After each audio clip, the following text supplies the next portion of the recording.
السلام علیکم ورحمۃ اللہ وبرکاتہ. الحمد للہ وکفى والصلاة والسلام على رسوله آلہ وصحبہ ومن. يقول الله سبحانه وتعالى في كلامه المجيد: أعوذ بالله السميع العليم من الشيطان الرجيم. بسم الله الرحمن الرحيم.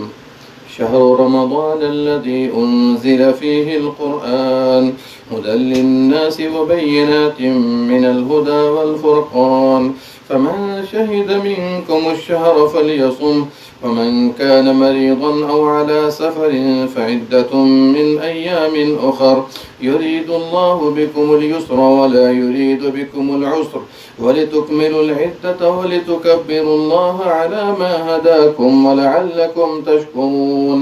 وإذا سألك عبادي عني فإني قريب أجيب دعوة الداعي إذا دعان فليستجيبوا لي وليؤمنوا بي لعلهم يرشدون. میرے بھائیو، دوستو، عزیزو، ساتھیو، اللہ سبحانہ وتعالیٰ کا بڑا فضل و کرم ہے، احسان ہے، اس کی نوازش ہے کہ اللہ سبحانہ وتعالیٰ نے ہم پر احسان کرتے ہوئے یہ مبارک مہینہ عطا فرمایا. یہ مبارک مہینہ نہایت قیمتی ہے، اس کا ایک ایک لمحہ نہایت قیمتی ہے، اور اسی لیے امام حرم سعود الشریم حفظہ اللہ وفقہ نے کہا تھا کہ اس مہینے میں کسی کے لیے عذر باقی نہیں ہے. اگر ایک آدمی زیادہ سے زیادہ قرآن کی تلاوت نہیں کر سکتا ہے تو جتنا میسر ہو کرے، لیکن صدقات و خیرات میں بڑھ چڑھ کر حصہ لے. اگر اس کی طاقت نہ ہو تو غریبوں کی مدد کرے، ان کی دیکھ ریکھ کرے، یتیموں کی کفالت کرے.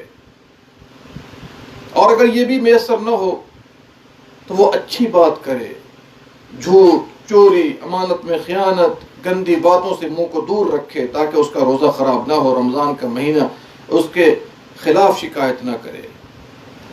تو جہاں تک ہو سکے آدمی کو نیک اعمال کا، عبادات کا اہتمام کرنا چاہیے. نمازوں میں سستی نہ کرے، کبھی اہتمام کرے، جیسا کہ نبی رحمت صلی اللہ علیہ وسلم نے اس سلسلے میں ہماری نصیحت فرمائی ہے، ہمیں رہنمائی کی ہے. تو آئیے وقت کی نزاکت کو دیکھتے ہوئے میں آپ کو بتلاؤں کہ آج کی یہ مجلس باذن اللہ تعالی یہ رمضان المبارک کے احکام کے متعلق ہے. فضائل بھی گزر چکے اور بہت سی اہم باتیں گزری ہیں. یہ چھٹا درس ہے اللہ کے فضل و کرم سے. تو میں چاہتا ہوں کہ رمضان المبارک کے فضائل کے علاوہ احکام بھی آپ جان لیں تاکہ انشاءاللہ لوگوں کو بتانے میں بھی آسانی ہو اور ہم بھی اسی نہج پر چل کر انشاءاللہ اپنے روزے کی تکمیل کر سکیں. آئیے سب سے پہلی چیز لیتے ہیں کہ صیام کی تعریف کیا ہے، روزے کی تعریف کیا ہے. تو صیام لغت میں، ڈکشنری میں رکنے کو کہا جاتا ہے، الامساک. رکنا، اس کو کیا کہا جاتا ہے؟ صیام کہا جاتا ہے. لیکن شریعت کی اصطلاح میں التعبد للہ تعالی بالامساک عن المفطرات من طلوع الفجر الى غروب الشمس. کھانے پینے اور اپنی خواہشات کو قربان کرنا ہے اللہ کے لیے بطور عبادت طلوع فجر سے، صبح صادق سے غروب آفتاب تک. اس کو کیا کہا جاتا ہے؟ روزہ کہا جاتا ہے. چلیے دوسری بات کہ روزے کی منزلت اور اس کا حکم کیا ہے. رمضان کا روزہ یہ اسلام کا ایک اہم رکن ہے اور چوتھا رکن ہے. اللہ تعالیٰ نے اس روزے کو بندوں پر فرض قرار دیا ہے، جیسا کہ اللہ نے فرمایا یا ایھا الذین آمنوا کتب علیکم الصیام کما کتب علی الذین من قبلکم لعلکم تتقون. اے ایمان والو، تم پر روزے لکھ دیے گئے، فرض کر دیے گئے جس طرح پچھلی امتوں پر فرض کیے گئے تھے تاکہ تم لوگ متقی بن جاؤ، پرہیزگار بن جاؤ. اور اس کی تفسیر کل گزر چکی ہے، سورہ 83. پیارے نبی صلی اللہ علیہ وسلم نے فرمایا اسلام کی بنیاد 5 چیزوں پر ہے. ان میں سے چوتھا رکن آپ نے فرمایا صوم رمضان، رمضان کا روزہ رکھنا ہے. یہاں پر یہ بات کہ اللہ سبحانہ و تعالیٰ نے رمضان کا روزہ فرض کیا ہے 2 ہجری میں، شعبان کے مہینے میں. نبی صلی اللہ علیہ وسلم نے وفات تک 9 رمضان کے روزے رکھے. کتنے رمضان کے؟ 9 رمضان کے روزے رکھیں۔ تیسری بات، چونکہ وقت کی نزاکت کو دیکھنا ہے کہ روزے کی فضیلت کیا ہے، یہ بات گزر چکی ہے، لیکن ایک حدیث کا صرف ترجمہ آپ کے سامنے رکھ دوں۔ حدیث قدسی ہے، اللہ سبحانہ و تعالیٰ کا ارشاد ہے، کل عمل ابن آدم لہ الا الصیام، بنی آدم کا ہر عمل اس کے لیے ہے سوائے روزے کے، یعنی ہر عمل پر اللہ سبحانہ و تعالیٰ کے فرشتے اجر و ثواب لکھ دیتے ہیں، لیکن روزے کا ثواب فإنہ لی، اللہ کا ارشاد ہے کہ روزہ میرے لیے ہے اور میں اس کا بدلہ دوں گا۔ والصیام جنہ، ذرا توجہ کے ساتھ سنیے، روزہ ڈھال ہے، جب تم میں سے کوئی روزے سے ہو فلا یرفث یومئذ ولا، پکار نہ کرے، روزے کی حالت میں بیوی سے قربت اختیار نہ کرے، گالی گلوچ نہ کرے، کسی کو برا بلا نہ کہے، اور اگر اسے کوئی برا کہے یا اسے مارے تو دفاع کرنے کی ضرورت نہیں، وہ کہہ دے میں روزے سے ہوں، میں روزے سے ہوں۔ قسم ہے اس رب کی جس کے ہاتھ میں میری جان ہے، لخلوف فم الصائم اطیب عند اللہ من ریح المسک، روزہ دار کے منہ کی بو اللہ کے نزدیک مشک کی خوشبو سے بھی زیادہ پسندیدہ ہے۔ روزہ داروں کو 2 وقت میں کافی خوشی حاصل ہوتی ہے، ایک جب وہ افطار کر لیتا ہے، اور دوسرے وہ جب رب سے ملاقات کرے گا، بے انتہا بدلہ ملے گا تو وہ اپنے روزے سے خوش ہو جائے گا۔ اس کو امام بخاری اور مسلم نے روایت کیا ہے۔ اور ایک روایت بار بار آپ سنتے رہتے ہیں، نبی صلی اللہ علیہ وسلم نے فرمایا جب رمضان آ جاتا ہے جنت کے سارے دروازے کھول دیے جاتے ہیں، جہنم کے سارے دروازے بند کر دیے جاتے ہیں، اور شیاطین کو قید و بند کر دیا جاتا ہے۔ یہ روایت بخاری اور مسلم کے اندر ہے۔ بہت سے لوگ سوال کرتے ہیں کہ جب سارے شیاطین قید و بند ہو گئے تو پھر آدمی گناہوں میں کیوں مبتلا ہو جاتا ہے؟ تو جواب یہ ہے کہ شیاطین قید و بند ہوئے ہیں، لیکن جو ہمارا نفس امارہ ہے، جو برائیوں کا حکم دیتا ہے، اس کو ہم نے قید نہیں کیا۔ اگر ہم اس کو قید کر لیں اللہ کی توفیق سے تو انشاءاللہ برائی آپ سے سرزد نہیں ہوگی۔ آئیے اس پر ہم گفتگو کر چکے ہیں کہ روزے کی مشروعیت کی حکمت کیا ہے، تو 3 سے 4 باتیں یاد رکھیے۔ پہلی بات یہ ہے اللہ سبحانہ و تعالیٰ نے تقوی پرہیزگاری کے لیے اس کو مشروع کیا ہے۔ دوسری بات کہ انسان اچھے اخلاق کو اپنے اندر داخل کرے، صبر کا سبق لے، اور جو انسان کے اندر برے ارادے ہیں، شہوات کے، غلط شہوات کے ارادے ہیں، اس پر انسان غالب ہو جائے۔ تیسری بات فقراء اور مساکین کی مدد کرے، جہاد پر ٹریننگ ہو، اور بہت سے فائدے میں نے کل پیش کر دیے ہیں۔ یہاں پر ایک سوال پیدا ہوتا ہے کہ بہت سے لوگ ہیں جو رمضان کا مہینہ پا کر بھی اپنے اندر حرکت پیدا نہیں کرتے ہیں، اور وہ رمضان کے دنوں میں بھی روزہ نہیں رکھتے۔ ایسے لوگوں کو میں ایک حدیث سنانا چاہتا ہوں۔ ابو امامہ الباہلی رضی اللہ عنہ کی روایت ہے، پیارے نبی صلی اللہ علیہ وسلم نے فرمایا، جس کو امام نسائی نے کبریٰ میں اور امام ذہبی نے اس کو صحیح کہا ہے، پیارے نبی صلی اللہ علیہ وسلم نے فرمایا کہ میں سویا ہوا تھا، میرے پاس 2 آدمی آئے اور مجھے اٹھا کر کے لے گئے۔ ایک اونچا پہاڑ تھا، مجھے چڑھنے کی سکت نہیں تھی، ان فرشتوں نے مجھے چڑھا دیا۔ تو میں نے اوپر دیکھا کہ کچھ لوگ ایسے ہیں جن کے ہونٹوں کو قینچیوں سے کاٹا جا رہا ہے، ان کے ہونٹوں کو قینچیوں سے کاٹا جا رہا ہے، اور ان کو الٹے لٹکا دیا گیا ہے، ان سے خون نکل رہا تھا۔ میں نے کہا یہ کون لوگ ہیں؟ رحمت للعالمین تھے۔ انہوں نے کہا کون لوگ ہیں؟ تو فرشتوں نے جواب دیا یہ وہ لوگ ہیں جو روزہ تو رکھتے تھے لیکن افطار کا وقت آنے سے پہلے روزہ توڑ دیا کرتے تھے۔ یا سبحان اللہ، روزہ رکھنے والا افطار کا وقت آنے سے پہلے روزہ توڑ دینے کی یہ سزا ہے، تو جو لوگ سرے سے ہی روزہ نہیں رکھتے ہیں، بھلا بتائیے ان کو کتنی بڑی سزا دی جائے گی۔ ہر مسلمان کو ہوش کے ناخن لینا چاہیے۔ آئیے 5ویں بات یہ ہے کہ روزے کے وجوب کی شرائط کیا ہیں۔ روزے کی وجوب کی شرائط کیا ہیں؟ تو پہلی چیز اسلام ہے، کافر پر روزہ واجب نہیں ہے۔ دوسری شرط عقل ہو، مجنون پر واجب نہیں ہے۔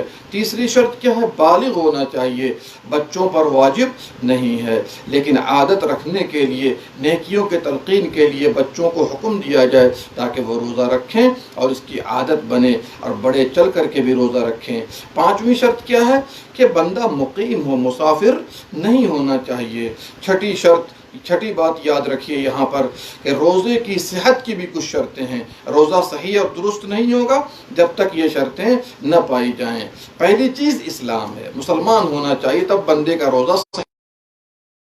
عورتوں کے تعلق سے یہ ہے حیض اور نفاس کا خون نہ آئے، اگر آ جاتا ہے تو روزہ ختم ہو جاتا ہے. تیسری شرط یہ ہے کہ عقل بھی ہونا چاہیے، مجنون سے روزہ درست نہیں ہے. چوتھی بات تمیز ہونا چاہیے. تمیز سے مراد یہ ہے کہ بندہ یا بچہ کم سے کم 7 سال کا ہونا چاہیے جو کہ روزہ رکھ سکے. اور پانچویں شرط یہ ہے کہ نیت رمضان کی رات میں ہونی چاہیے. رمضان کے روزے کی نیت رات میں ہونی چاہیے. جی اسی لیے نبی صلی اللہ علیہ وسلم نے فرمایا رمضان کے روزے کے بارے میں جو رات کو نیت نہیں کرتا یعنی سحری کے وقت میں تو اس کا روزہ نہیں ہے. اگر نفلی روزہ ہے تو پھر ہم زوال آفتاب سے پہلے بھی نیت کر سکتے ہیں. کیا پتہ چلا کہ ان شرائط کے ساتھ ہمیں اور آپ کو روزہ رکھنا چاہیے. لیکن یہاں پر میں واضح کر دوں نیت کا مطلب دل کا ارادہ ہے. نیت کا مطلب دل کا ارادہ ہے. بندہ سحری میں اٹھا کھانے کے لیے یہی نیت ہے چونکہ اس کے دل میں ہے کہ کل روزہ رکھنا ہے. لیکن افسوس کی بات یہ ہے ہمارے ہند و پاک میں بہت سے لوگ زبان سے نیت کرتے ہیں، جیسے نماز کے لیے نویت ان اصلی للہ تعالی 4 رکعات صلاۃ الظہر فرض اللہ تعالی متوجہا الی جہت الکعبۃ الشریفۃ اللہ اکبر. اسی طریقے سے لوگ روزے کی نیت کرتے ہیں بصوم غد نویت من شہر رمضان. بہت سے لوگ فارسی میں نیت کرتے ہیں. نیت اس طرح سے یہ سب نیتیں بدعت ہیں اور یہ میڈ ان انڈیا ہے. اس کا قرآن و سنت سے کوئی تعلق نہیں ہے. اس طرح کی نیت کسی بھی عبادت کے لیے نہ تو نبی صلی اللہ علیہ وسلم نے کبھی کیا، نہ کبھی کسی بھی صحابہ کرام نے کیا، نہ تابعین اعظام نے کیا، نہ ائمہ اربعہ نے کیا. کسی نے بھی ایسی نیت نہیں کی، بلکہ فقہ کی کسی بھی کتاب میں زبان سے نیت کا تذکرہ آپ کو نہیں ملے گا. آئیے ساتویں بات یہ ہے روزے کے اندر مستحب چیزیں کیا ہیں. جی پہلی چیز یاد رکھیے سحری کرنا ہے. سحری کرنا ہمارے نبی صلی اللہ علیہ وسلم کی سنت رہی ہے اور یہی یہود و نصارہ کے روزے میں فرق ہے. نبی صلی اللہ علیہ وسلم نے فرمایا تسحروا فإن فی السحور برکہ. سحری کیا کرو، سحری کیا کرو اس لیے کہ سحری میں برکت ہے. اس کو بخاری اور مسلم نے روایت کیا ہے. سحری کیجئے، ضرور کیجئے، کھجور سے سحری کیجئے اور کھجور سے سحری کرنا سنت سے ثابت ہے. اور سحری میں تاخیر کیجئے یہاں تک کہ فجر کے طلوع ہونے کا اندیشہ نہ ہو. تو سحری تاخیر سے کیجئے. اب مثال کے طور پر اگر اذان ہو رہی ہے 4:13 میں یا 11 میں تو آپ 4:10 تک فارغ ہو جائیے، بالکل فارغ ہو جائیے، اٹھیے، اس کے بعد آرام سے کھا پی کر کے تیار ہو جائیے. تیسری بات یہ ہے یہاں پر میں آپ کو بتاتا چلوں سحری کے سلسلے میں اور افطاری کے سلسلے میں کہ افطاری میں جلدی کرنا چاہیے. سحری سنت ہے، افطاری میں جلدی کرنا سنت ہے. لیکن جلدی کا یہ مطلب نہیں کہ ہم نے تحقیق بھی نہ کی اور معلوم بھی نہ کیا کہ سورج غروب ہونے کا وقت کیا ہے. نہیں، سورج غروب ہو جائے یقینی طور پر پھر آپ احتیاط کے نام پر 5 منٹ نہ رکیے. جی دیر سے افطاری کرنا یہ شیعوں کا طریقہ ہے، یہود و نصارہ کا طریقہ ہے. نبی صلی اللہ علیہ وسلم نے فرمایا جس کو امام بخاری اور مسلم نے روایت کیا ہے لا تزال امتی بخیر، میری امت اس وقت تک بھلائی پر رہے گی ما اخر السحور وعجل الفطور، جب تک لوگ سحری میں تاخیر کریں گے اور افطار میں جلدی کریں گے. آئیے چوتھی بات یہ ہے اس سلسلے میں جو مستحب چیزیں ہیں جس کے لیے اللہ نے عبادت کو مشروع کیا ہے کہ اس میں مختلف قسم کے عبادات بجا لائیں. قرآن کی تلاوت زیادہ سے زیادہ کریں، اللہ کا ذکر کریں، تراویح کی نماز پڑھیں باجماعت اپنے گھر میں، اور جو سنت اور نوافل ہیں اس کا اہتمام کریں، صدقات و خیرات کریں اور نیکی کے ہر راستے میں چلیں اس لیے کہ نیکیاں برائیوں کو مٹا دیتی ہیں. پانچویں چیز یہ ہے کہ زبان کی حفاظت ہونی چاہیے، زیادہ بات چیت کرنے سے دور رہیں اور ہر وہ چیز جو مکروہ ہے اس سے آپ دور رہیں. چھٹی چیز یہ ہے کہ اگر میسر ہو تو تو تر کھجور سے افطار کریں، جس کو رطب کہا جاتا ہے۔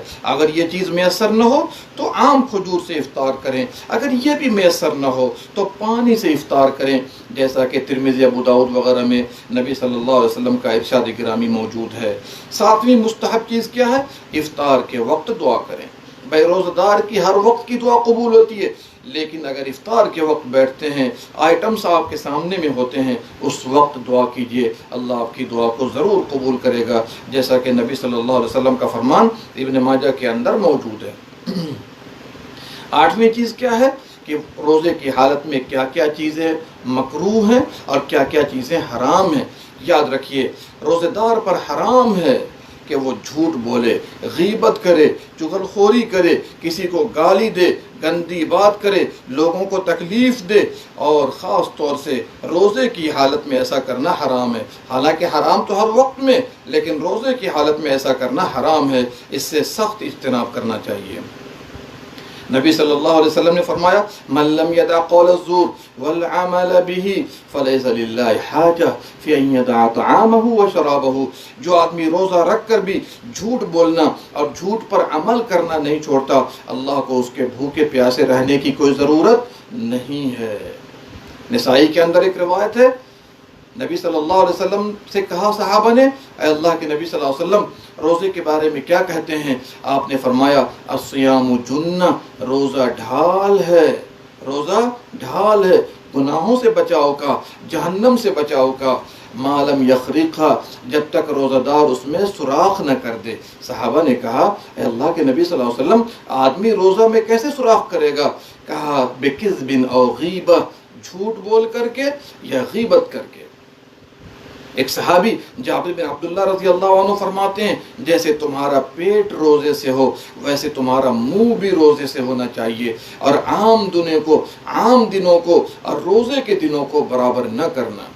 کیا پتا چلا کہ روزے کا عظیم مقصد یہ ہے، سے حرام کاموں سے، لقمہ حرام سے سب سے توبہ کر لے، تاکہ عبادات کا کرنا آسان ہو اور اس کی ایسی ٹریننگ ہو کہ رمضان گزر جانے کے بعد بھی وہ استقامت پر رہے۔ آئیے دو چیزیں یاد رکھیے جو کہ مکروہ ہے۔ اس میں سے ایک کیا ہے؟ تھوک کو جمع کر کے گھونٹنا، یہ مکروہ ہے۔ دوسری بات کیا ہے؟ کلی کرنے میں اور ناک میں پانی ڈال کر صفائی کرنے میں، چاہے وہ حالت وضو میں ہو یا عام حالت میں ہو، اس میں مبالغہ آرائی سے کام نہیں لینا چاہیے۔ ایسا نہ ہو کہ حلق میں پانی چلا جائے اور اس کا روزہ ٹوٹ جائے۔ اس کے بعد جو پوائنٹ ہے وہ یہ ہے کہ کن کن چیزوں سے روزہ فاسد ہو جاتا ہے، باطل ہو جاتا ہے، روزہ ٹوٹ جاتا ہے۔ ذرا اس کو بھی توجہ کے ساتھ سنیے۔ پہلی چیز یہ ہے الاکل والشرب، کھانا اور پینا جان کر کے۔ یہ جان کر کیوں لگا رہا ہوں؟ اگر کوئی آدمی بھول کر کے کھا پی لیتا ہے تو نبی صلی اللہ علیہ وسلم نے فرمایا وہ اپنا روزہ پورا کرے، فإنما أطعمه الله وسقاه، اللہ نے اسے کھلایا ہے، اللہ نے اسے پلایا ہے۔ تو بھول کر کھانے پر اگر کوئی یاد دلا دے یا اس کو یاد آ جائے، فوراً رک جائے اور اپنا روزہ مکمل کرے۔ لیکن اگر جان بوجھ کر کھاتے اور پیتے ہیں تو روزہ باطل ہو جائے گا، اور اس پر اہل علم کا اتفاق ہے۔ اللہ سبحانہ وتعالیٰ کا فرمان، وَكُلُوا وَاشْرَبُوا حَتَّى يَتَبَيَّنَ لَكُمُ الْخَيْطُ الْأَبْيَضُ مِنَ الْخَيْطِ الْأَسْوَدِ مِنَ الْفَجْرِ، کھاتے پیتے رہو یہاں تک کہ طلوع فجر نکل آئے، طلوع فجر ہو جائے، اس وقت تک آپ کھاتے اور پیتے رہو۔ یعنی صبح صادق تک آپ کھاتے پیتے رہو، جب صبح صادق ہو جائے تو ہمیں اور آپ کو رک جانا چاہیے۔ چلیے، اسی طریقے سے اس کے مانند ایک چیز اور بھی ہے کہ بندہ منہ کے راستے سے بندہ منہ میں ناک کے راستے سے کوئی چیز داخل کرے۔ ناک کے راستے سے اگر کوئی دوا وغیرہ داخل کیا گیا یہاں تک کہ منہ میں چلا گیا تو پھر یاد رکھیے اس سے بھی روزہ ٹوٹ جائے گا۔ جیسا کہ بہت سارے لوگ ناک میں دوا ڈالتے ہیں اور وہ چیز حلق میں آ جائے، وہ دوا حلق میں آ جائے تو آدمی کو چاہیے کہ اس کا روزہ ٹوٹ گیا، اس روزے کی تکمیل بعد میں کرے۔ نبی صلی اللہ علیہ وسلم نے فرمایا، بالغ فی المضمضۃ والاستنشاق الا ان تکون صائما، عام حالت میں کلی کرنے میں، ناک میں پانی ڈال کر صاف کرنے میں مبالغہ آرائی سے کام کیا کرو، مگر یہ کہ تم روزے سے رہو۔ یہ روایت ابو داؤد، ترمذی اور نسائی کے اندر ہے، امام ترمذی نے اس کو صحیح قرار دیا ہے۔ لیکن اگر کوئی آدمی آنکھ میں دوا ڈالتا ہے، کان میں دوا ڈالتا ہے، تو کوئی حرج کی بات نہیں ہے، اس سے روزے پر کوئی اثر نہیں پڑے گا۔ یہی فتویٰ دیا ہے علامہ ابن باز رحمہ اللہ نے اور ابن عثیمین رحمہ اللہ نے۔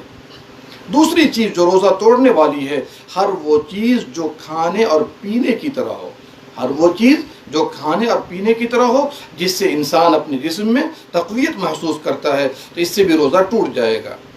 جیسے طاقت کا انجیکشن لینا، اپنے جسم میں خون لینا، اس سے بھی روزہ ٹوٹ جائے گا، جیسا کہ شیخین ابن باز اور ابن عثیمین رحمہم اللہ نے فتویٰ دیا ہے۔ تیسری چیز کیا ہے کہ انسان اگر اپنی بیوی سے یا کسی بھی عورت سے اگر قربت اختیار کرتا ہے، ہم بستری اختیار کرتا ہے، تو اس سے روزہ ٹوٹ جائے گا۔ اور اس سے مراد کیا ہے؟ اپنی شرمگاہ کو عورت کی شرمگاہ میں داخل کرنا، اس پر پورے علماء کا اتفاق ہے کہ اس سے ٹوٹ جائے گا۔ تو یہاں پر دو باتیں ہیں۔ ایک بات تو یہ ہے، اگر عورت کے ساتھ اجبار کی شکل کی گئی ہے، زبردستی کیا گیا ہے، تو عورت کا روزہ نہیں، عورت پر کفارہ نہیں ہوگا، لیکن مرد پر کفارہ ہوگا اور روزہ دونوں کا ٹوٹ جائے گا۔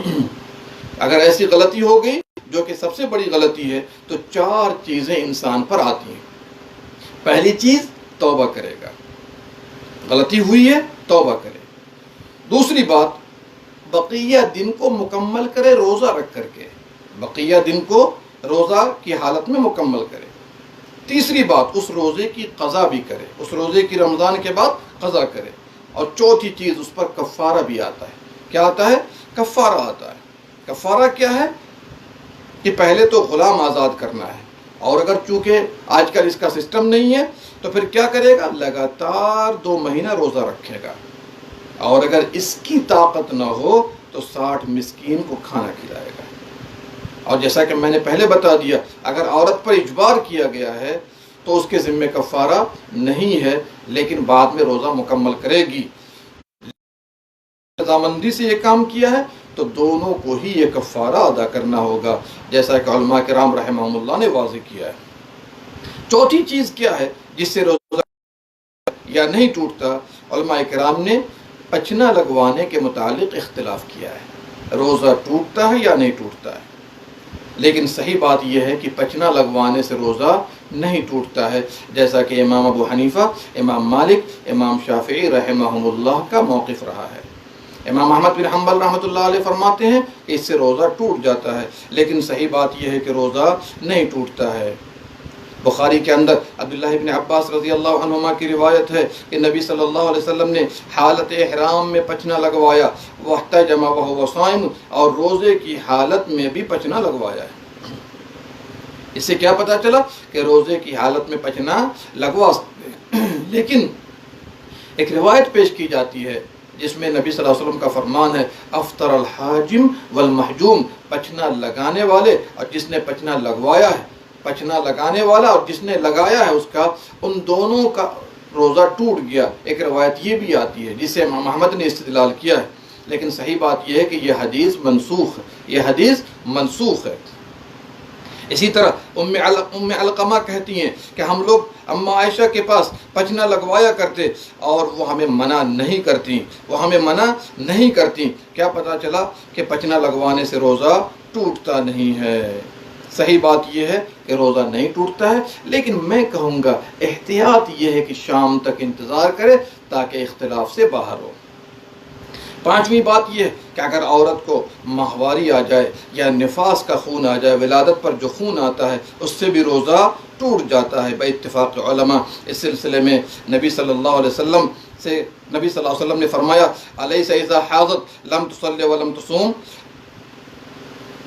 جب عورت حائضہ ہو جاتی ہے تو کیا وہ روزہ اور نماز سے نہیں رک جاتی ہے؟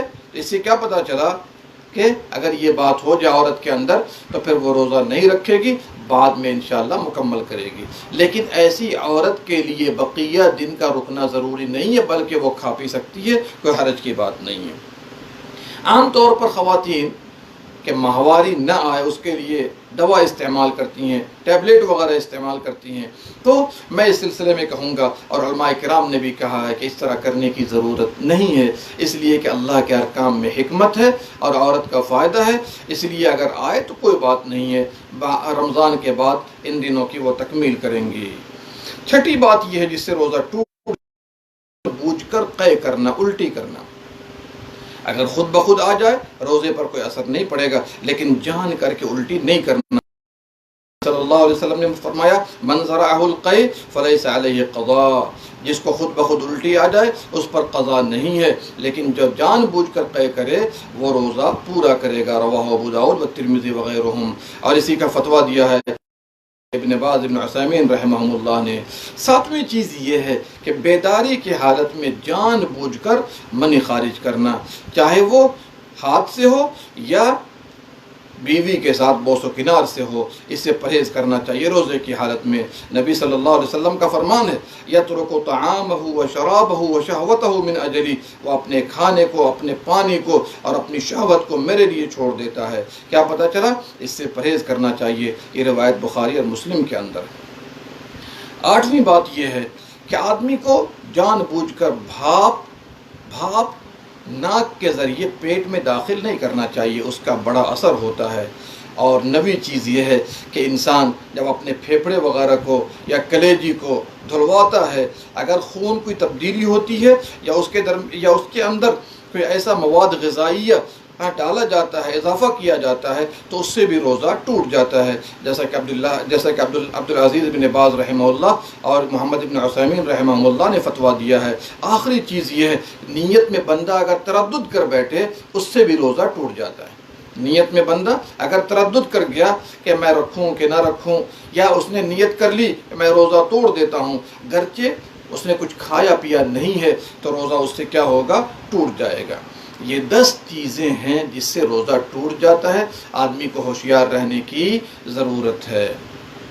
شیخ ابن عثیمین رحمہ اللہ فرماتے ہیں کہ یہ جو چیزیں ہیں 3 شرطوں کے ساتھ ان سے روزہ ٹوٹے گا۔ کتنی شرطوں کے ساتھ؟ 3 شرطوں کے ساتھ۔ پہلی بات کہ وہ اس حکم کا جانکار ہونا چاہیے اور وقت کا جانکار ہونا چاہیے۔ اب ایک آدمی جاہل تھا، نہیں معلوم تھا، اس نے ایسا کر لیا، یا اسے روزے کے بارے میں معلوم نہیں تھا کہ کس وقت سے شروع کرنا ہے، کب ختم کرنا ہے، تو اللہ تعالیٰ نے اس کو معاف کر دیا ہے۔ دوسری بات یہ ہے کہ وہ روزہ اسے یاد ہو، بھولا نہ ہو۔ اگر کوئی بھول کر کے کچھ کر لے گا تو اللہ نے معاف کر دیا ہے۔ تیسری بات یہ ہے کہ اس سے اجبار نہ کیا گیا ہو، اجباری وہ کام نہ کروایا گیا ہو، اپنے اختیار سے اس نے یہ کام کیا ہو تو روزہ ٹوٹ جائے گا۔ آئیے 10واں پوائنٹ یہ ہے کہ وہ کون کون سی چیز ہے جس سے روزہ نہیں ٹوٹتا ہے۔ تو پہلی چیز یہ ہے، میں نے بتا دیا کہ روزے کا حکم اگر کسی کو نہیں معلوم ہے یا وقت سے جاہل ہے تو روزہ اس سے نہیں ٹوٹے گا۔ بھول کر کھا پی لینے سے روزہ نہیں ٹوٹتا، احتلام وغیرہ ہو جائے، نائٹ فال، تو اس سے بھی روزہ نہیں ٹوٹتا ہے۔ اگر بیوی کے ساتھ زبردستی کیا گیا ہے تو زبردستی کرنے کی شکل میں مرد کا روزہ تو ٹوٹ ہی جائے گا، لیکن اگر عورت پر اجبار کیا گیا ہے، وہ بالکل ہی راضی نہیں تھی، کسی بھی طرح وہ تیار نہیں تھی، زبردستی کیا گیا ہے اس کے ساتھ، تو اس حالت میں عورت کا روزہ نہیں ٹوٹے گا۔ آئیے ایک اور پوائنٹ لیتے ہیں، کن لوگوں کے لیے رمضان میں افطار کرنا جائز ہے؟ کن لوگوں کے لیے رمضان میں افطار کرنا جائز ہے؟ تو آئیے یاد رکھیے، پہلی قسم وہ لوگ ہیں جو بیمار ہیں اور روزہ رکھنے سے نقصان ہو، تو وہ ابھی افطار کر لیں، رمضان کے بعد اگر اللہ نے حالت بہتر کی تو وہ انشاءاللہ کیا کر لیں گے؟ روزہ رکھ لیں گے۔ اور اگر ہمیشہ کا بیمار ہے، سالوں بھر بیمار رہتا ہے، تو ہر دن کے بدلے ایک مسکین کو کھانا کھلا دیں۔ دوسرے وہ لوگ ہیں مسافر، سفر پر جانے پر ان کو تکلیف ہوتی ہے روزہ رکھنے میں، تو وہ روزہ نہ رکھیں، اس کی تفصیل کل گزر چکی ہے۔ اور ان دونوں کی دلیل کیا ہے؟ فمن شہد منکم الشہر فلیصمہ، تم میں سے جو بیمار ہو یا سفر پر ہو تو اس کی گنتی رمضان کے بعد مکمل کرے۔ تیسرے وہ لوگ ہیں جن کے لیے افطار کرنا اللہ سبحانہ و تعالیٰ نے جائز قرار دیا ہے بلکہ واجب بھی ہے کہ وہ حائضہ نفسا عورت ماہواری والی اور ولادت کے وقت جو خون آتا ہے ایسی عورت روزہ نہیں رکھے گی۔ اور چوتھی قسم کے وہ لوگ ہیں جو حاملہ عورت ہے یا دودھ پلانے والی خاتون ہے۔ حاملہ عورت، دودھ پلانے والی خاتون، اگر اس کو اپنے جان پر خوف ہو یا بچے پر ڈر ہو تو وہ روزہ نہ رکھے۔ اس سلسلے میں نبی صلی اللہ علیہ وسلم کا فرمان ہے ان اللہ وضع عن المسافر نصف الصلاة والصوم وعن الحبلى والمرضع رواہ احمد والترمذی وابو داؤد والنسائی۔ اللہ تعالیٰ نے مسافر سے ڈسکاؤنٹ کر دیا ہے نماز کو بھی اور روزہ کو بھی، ٹھیک ہے؟ اور جو حاملہ عورت ہے اور دودھ پلانے والی عورت ہے، یہ روایت احمد، ترمذی، ابو داؤد، نسائی کے اندر ہے۔ لیکن اس سلسلے میں علماء نے کلام کیا ہے کہ حاملہ عورت اور دودھ پلانے والی عورت وہ بعد میں قضا کرے گی یا مسکین کو کھانا کھلائے گی۔ اس مسئلے میں علماء نے اختلاف کیا ہے۔ بعض صحابہ کا قول یہ ہے کہ وہ کھانا کھلا دے، لیکن میں کہتا ہوں کہ ایسی عورتیں بعد میں ان روزوں کی قضا کریں گی اور اگر قضا کی طاقت نہ ہو تو ہر دن کے بدلے مسکین کو کھانا کھلا دیں گی۔ پانچویں قسم کے وہ لوگ ہیں جن کے لیے اللہ نے ڈسکاؤنٹ کیا ہے کہ وہ روزہ نہ رکھیں، بوڑھے لوگ جو روزے سے عاجز ہیں یا بیمار جو اور ان کے شفا کی امید نہیں ہے تو ایسے لوگ بھی روزہ نہیں رکھیں گے۔ اور اگر یہ بعد میں بڑھاپا مضبوط ہو جائے یعنی طاقت آ جائے یا بیمار ٹھیک ہو جائے تو وہ روزہ رکھیں، اور اگر پرماننٹ ایسا چل رہا ہے تو ایسے لوگ کیا کریں گے؟ انشاءاللہ ہر دن کے بدلے مسکین کو کھانا کھلا دیں گے۔ اس سلسلے میں یہ بھی یاد رکھیے کہ ابن عثیمین رحمہ اللہ نے فرمایا کہ اگر اللہ تعالیٰ نے مریض کو شفا دے دیا تو وہ بعد میں رکھ لیں گے، اور اگر ایسا مریض ہے جس کے شفا کی امید نہیں ہے تو وہ کیا کریں گے؟ انشاءاللہ ہر دن کے بدلے مسکین کو کھانا کھلا دیں گے۔ چھٹی چیز یہ ہے جن کے لیے گنجائش ہے کہ وہ روزہ نہ رکھیں، اگر وہ جہاد پر نکل رہے ہیں انہیں طاقت کی ضرورت ہے تو وہ روزہ نہ رکھیں۔ ساتھ میں وہ لوگ کسی انسان کو بچانا چاہتے ہیں، کوئی آدمی آگ میں جل رہا تھا یا ڈوبنے جا رہا تھا، ان کو بچانا ہے، لازمی طور پر بچانے والا پانی پیے گا یا کچھ کھا لے گا تاکہ طاقت ہو اور اس کو نکال سکے، تو انشاءاللہ ایسے لوگ بھی باذن اللہ تعالی روزہ نہیں رکھیں گے، بعد میں اس کی قضا کریں گے۔ آئیے ایک مسئلہ اور بتا دوں آپ کو، رمضان کا مہینہ داخل کیسے ہوتا ہے؟ دو چیزوں کے ذریعے، یا تو چاند دیکھ لیا جائے تو ہم رمضان میں داخل، اور اگر چاند نہیں دیکھا گیا 29 کو تو ہم 30 مکمل کریں گے۔ نبی صلی اللہ علیہ وسلم نے فرمایا صوموا لرؤیتہ وافطروا لرؤیتہ، چاند دیکھ کر روزہ رکھو اور چاند دیکھ کر افطار کرو۔ یہاں پر ایک مسئلہ میں بتا دوں، اس کو بھی لوگوں نے الجھا کر رکھ دیا ہے کہ پوری دنیا میں ایک چاند کا اعتبار ہوگا یا اپنے اپنے ملک کا اعتبار ہوگا جہاں تک مطلع ایک ہے۔ تو یاد رکھیے ہر ملک والوں کا اپنا اپنا چاند ہے جہاں تک مطلع ایک ہے، اگر مطلع مختلف ہو جائے تو آپ سے روزہ رکھیں گے۔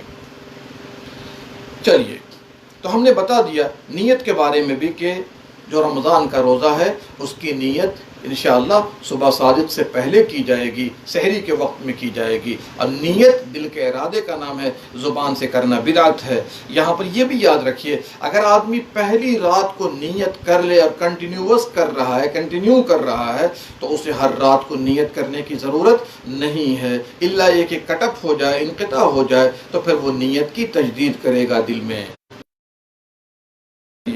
لیکن جو نفلی روزہ ہوتا ہے زوال آفتاب سے پہلے بھی آدمی نیت کر سکتا ہے، جیسا کہ حدیث عائشہ رضی اللہ عنہا وہ کہتی ہیں کہ نبی صلی اللہ علیہ وسلم ہمارے پاس ایک دن آئے، کہا تمہارے پاس کچھ ہے کھانے کے لیے؟ ہم نے کہا نہیں، تو کہا کہ میں اب روزے سے ہوں۔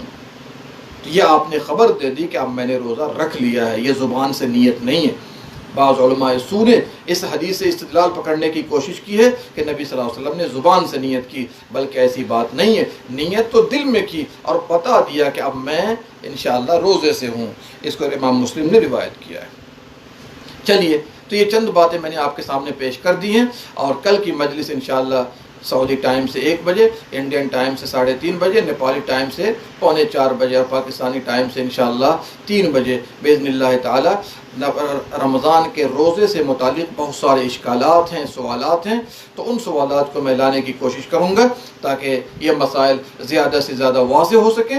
اللہ سے دعا ہے اللہ ہم سب کو اس ماہ مبارک میں ہمارے گناہوں کو معاف فرما دے، زیادہ سے زیادہ عبادات بجا لانے کی توفیق دے، اور باری تعالی ہم سب کو مقبولین میں شامل فرمائے، ہمیں اور ہمارے والدین کو اور ہمارے دوستوں کو، اور جو لوگ بھی بحالت اسلام دنیا سے گزر چکے ہیں اور جو دنیا کے اندر موجود ہیں، سب کی گردن کو اللہ جہنم سے آزاد کر دے، سب کو معاف فرما دے، سب کو اپنی رحمتوں سے ڈھانپ لے، سب کے روزے کو، تراویح کو اور دیگر نیک اعمال کو مقبول و منظور فرمائے، اور باری تعالی ہم سب کو دنیا میں جب تک رکھے اسلام پر قائم رکھے، دین کی خدمت کرنے والا بنا دے، اور باری تعالی ہمارے والدین کی مغفرت فرما، آمین یا رب العالمین۔ اللہم صلی علی نبینا محمد وعلی آلہ وصحبہ اجمعین۔ السلام علیکم ورحمۃ اللہ وبرکاتہ۔